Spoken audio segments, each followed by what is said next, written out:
What's going on, wrestling fans? It's your boy Maui David here. Welcome back to another video in here in wrestling. And yes, as we saw, the story has finished. After 1,300 something days, the greatest title reign in the history of professional wrestling and sports entertainment is done. Cody Rhodes has finally dethroned Roman Reigns. And it was an emotional moment for all of us wrestling fans, of course. And yes, because this story is one of the greatest comeback story in the history of professional wrestling. Cody Rhodes finally dethroning the tribal chief. And we saw a lot of interference in the main event. Interference from the bloodline, of course, since it's bloodline rules. We saw the interference of Solo Sikoa, Jimmy Uso, John Cena, of course, Jey Uso, and The Undertaker. And the biggest question here is we all thought we were expecting Stone Cold Steve Austin because The Rock is at WrestleMania, and then Stone Cold Steve Austin did not show up. But then The Undertaker showed up. Yes, The Undertaker showed up and chokeslammed The Rock, and then Roman Reigns finally gets his revenge on Seth Rollins for what he did 10 years ago, hitting Seth Rollins in the back with a steel chair, of course. But after that, Roman Reigns went for the spear. Cody Rhodes countered, and Cody Rhodes hit like 3 crossroads. And 1, 2, 3, and a lot of fans went bananas. It was an emotional moment for Cody Rhodes and also Samantha Irvin. But then, there's a reason for this. So, yes, Roman Reigns has finally been dethroned by Cody Rhodes. But there is a lot of 5 reasons. There are 5 reasons for this. Number 5, it's the biggest stage, of course. If you want to dethrone a boss or dethrone a tribal chief, what better way or what event can he'll be dethroned than WrestleMania? And the WWE went the right thing to do it. Okay? Went the right thing to do it. Now, Roman Reigns has been 1,000 days as, 1,000 days as champion. 1,000 plus days. Dethroning one of the biggest superstars in the history of professional wrestling. All of the top names in professional wrestling, from the guys like Goldberg, Edge, and so many. But yes, it's one of the biggest stages at WrestleMania, so what a way to do it. Then to finally end the 1,300 days of Roman Reigns at WrestleMania with the dethroner in Cody Rhodes. So there is one factor to this.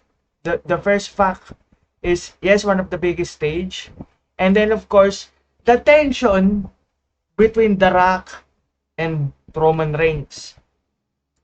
Now that Roman Reigns has been dethroned as Universal Champion, we will now finally focus on the dream match that we always wanted as wrestling fans.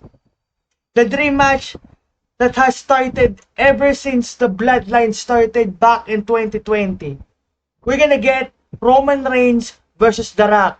Now, as we saw last night at WrestleMania Night 1, Roman Reigns speared The Rock. Roman Reigns speared The Rock. Roman went to spear Cody, but Seth Rollins saved him, and Roman Reigns speared The Rock. So, in this tension between these cousins, it's now finally happening.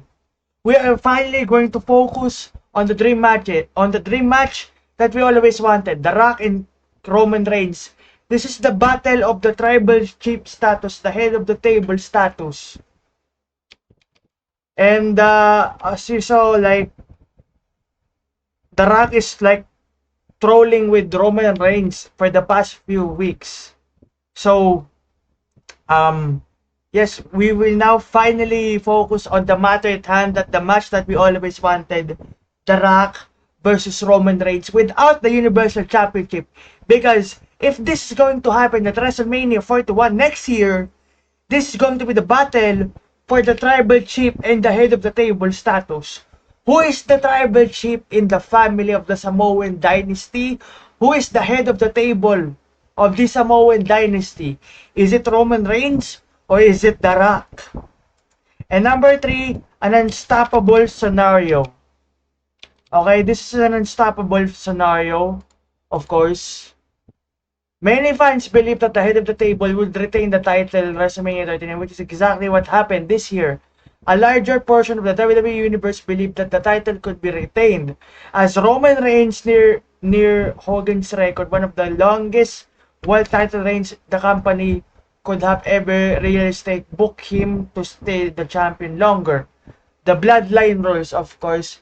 Many thought this would be an unstoppable reign, that no one will be ever to dethrone Roman Reigns, because in the calculation, if Roman Reigns is still the Universal Heavyweight Champion today without losing the championship at this year's WrestleMania, he will be holding the championship up to April of 2028.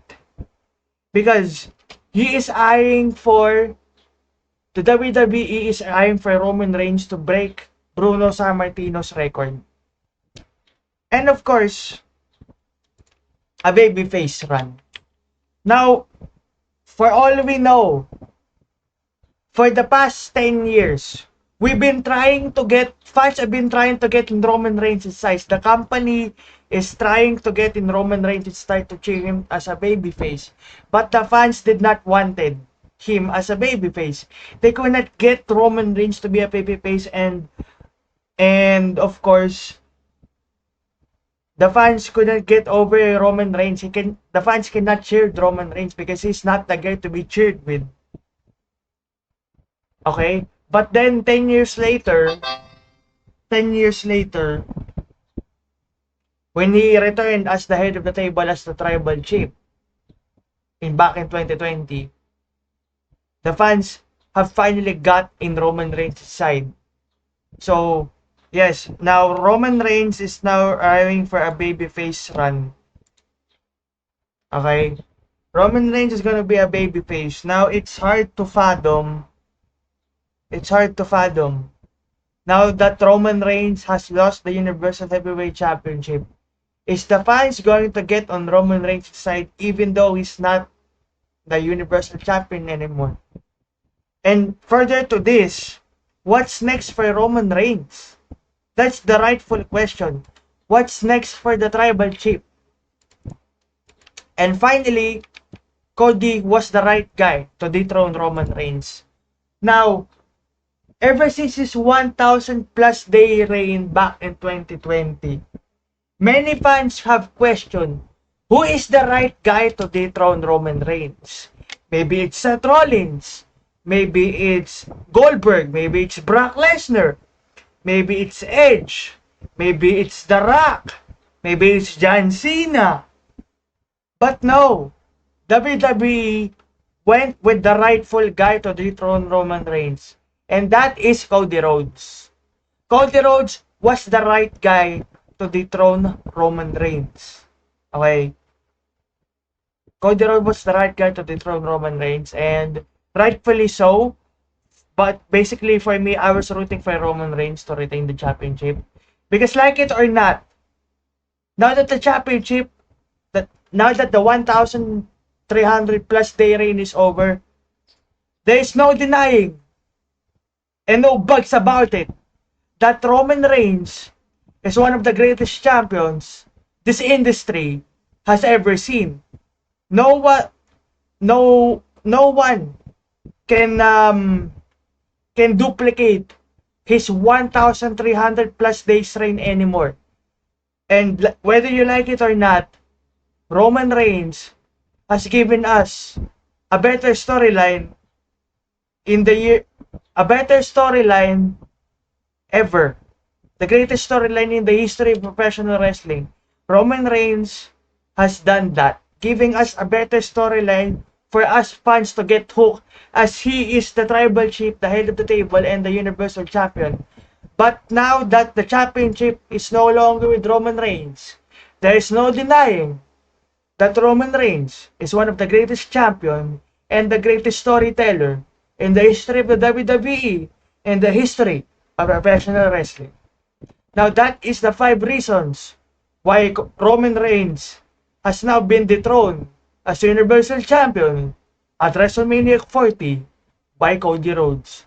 Now if you like this video, do not forget to subscribe to our YouTube channel for more wrestling news, professional wrestling news regarding what's going on in the world of professional wrestling and gaming. Subscribe, chat. We're on the road to 500 subscribers. Peace out.